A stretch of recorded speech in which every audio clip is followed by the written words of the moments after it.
अध्यक्ष महाराज, अहिल्यानगर जिल्ह्यातील संगमनेर तालुक्यातील वडगाव पान येथे दिनांक 17 मार्च 2026 मध्ये 6वी इथे शिकणाऱ्या अल्पवयीन मुलीवर झालेल्या ॲसिड हल्ल्याबाबत आहेत अध्यक्ष महाराज. अध्यक्ष महाराज, आता त्या स्थगनच्या याच्यात जाणार नाही अध्यक्ष महाराज, पण ही गंभीर बाब आहे. अध्यक्ष महाराज, शाळेत शिकणाऱ्या मुली या असुरक्षित असतील. सावित्रीबाई फुलेंच्या महाराष्ट्रातल्या अल्पवयीन मुली असुरक्षित असतील तर एक गंभीर बाब या घटनेमुळे महाराष्ट्राच्या समोर आलेली आहे आणि महाराष्ट्राची भूषणावं नाही. आणि म्हणून अध्यक्ष महाराज, जे काही आता राज्यामध्ये महिलांच्या असुरक्षिततेचा जो प्रश्न उपस्थित झालेला आहे, अधिवेशन चालू असताना या पद्धतीची घटना होणं म्हणजेच हे गृह विभागाचं फेल्युअर, सरकारचं फेल्युअर या निमित्तानं पुढे आलेलं आहे. अध्यक्ष महाराज, पोलिसांचं खच्चीकरण आणि खच्चीकरणामधून झालेल्या या सगळ्या घटना या आपल्याला या ठिकाणी निदर्शनास येते. अध्यक्ष महाराज, ही 11 वर्षाची मुलगी, तिचे डोळे पण जाण्याची भीती आहे. अध्यक्ष महाराज, खाजगी दवाखान्यामध्ये त्या पोरीला भरती केलं गेलेलं आहे. तिचा चेहरा पूर्ण खराब झालेला आहे. अध्यक्ष महाराज, तिचं आयुष्य बर्बाद होईल अशा पद्धतीची परिस्थिती त्या ठिकाणी आहे. माझं सरकारला एवढीच विनंती आहे की गंभीर बाब आहे, काल घडलेली घटना आहे आणि त्या मुलीचं आयुष्यच खराब व्हायची परिस्थिती निर्माण झालेली आहे. आणि म्हणून तिच्यावर जो औषधोपचार, जो खर्च होणार आहे, प्लॅस्टिक सर्जरी करावी लागेल, काय काय उपाययोजना कराव्या लागतील. नुसतं त्या अहिल्यानगरच्याच एका खाजगी हॉस्पिटलमध्येच ते उपचार होईल असं नाही. तिला मुंबईमधल्या मोठ्या हॉस्पिटलमध्ये आणून त्या मुलीचा संपूर्ण उपचार करून घेण्याची जबाबदारी शासनाने घेतली पाहिजे.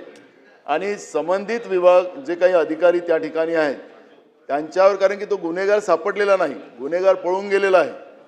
गुन्हेगार पळून जाणं म्हणजे हे अजून गंभीर बाब आहे आणि त्याला पोलिसांच्या तपासात अजूनही त्याला तो सापडलेला नाही.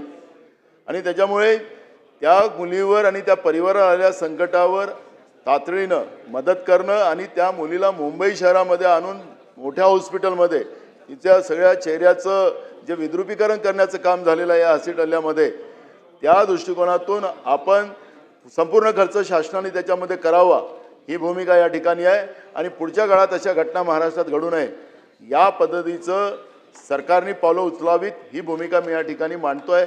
आणि अध्यक्ष महाराज, आज घडलेली घटना आहे त्याच्यामुळे हा औषध उपचार आणि सगळे ज्येष्ठ मंत्री आणि योगायोगानं पालकमंत्री अहिल्यानगर जिल्ह्याचे त्या ठिकाणी बसलेले आहेत.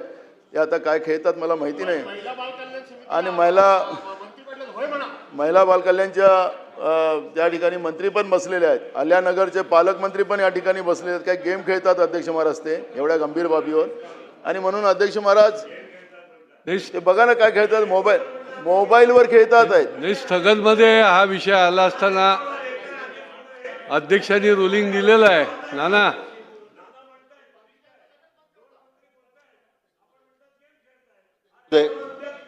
चला बस, चला पुढे जाऊ. ती माहिती दाखवत होतो त्यांना मी. अध्यक्ष महोदय,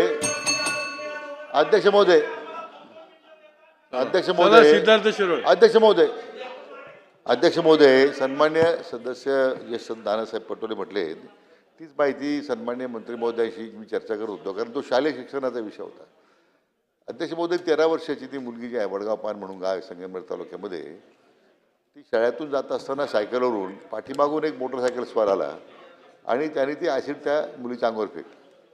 आता त्यामध्ये त्या बाजूला कुठे CCTV नाही, काही नाही. त्यामुळं मी कालच ज्या संदर्भात आम्ही सातत्यानं त्याची माहिती घेतोय, बहुतांशी तो मुलगा त्या गावातच असला पाहिजे, वडगाव पानचा राहणारा, असं साधारण एक संशय व्यक्त करण्यात आलेला आहे.